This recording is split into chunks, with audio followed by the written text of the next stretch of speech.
il y a eu ce choc des élections et qu'on a eu la sensation juste après qu'en élisant Martine Vassal à la présidence de la métropole, c'était un peu la revanche des municipales. Et ça, moi, je le regrette parce que ça se sent au quotidien dans le relationnel entre la ville et la métropole, effectivement, comme si justement l'histoire n'était pas finie. Ce qui est évoqué, c'est une sorte de ressenti. Madame Camard vient de le dire, elle parle de sensation, de ressenti, mais le ressenti n'est pas nécessairement le reflet de la réalité. Notre rôle, c'est d'essayer de surpasser, je pense, un certain nombre de clivages politiques. Ça ne veut pas dire que cela doit gommer ce qui nous sépare, cela ne veut pas dire que ça doit gommer nos convictions, et nous en avons, et heureusement, c'est ce qui fait la force, me semble-t-il, de l'engagement politique. Je pense que le logement, il faut comprendre pour nous que c'est une grande cause municipale.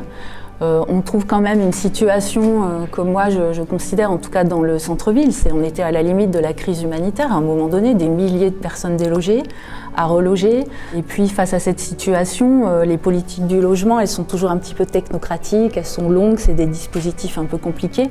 Il nous semble qu'un certain nombre de mesures emblématiques comme l'encadrement des loyers, je regrette vraiment qu'on n'ait pas pu la prendre effectivement de concert avec la métropole. Vous êtes fait élire globalement sur un schéma qui est de dire nous sommes plutôt contre la construction, les promoteurs sont les grands méchants de l'histoire, et en même temps, chacun sait qu'il n'y a jamais eu autant besoin de produire du logement parce qu'il y a une nécessité de logement. Et donc, on voit bien que quand on a une adjointe au logement, à l'urbanisme, excusez-moi, qui concentre sa communication uniquement sur les permis de construire qu'elle refuse, je pense qu'on n'envoie pas le bon signal.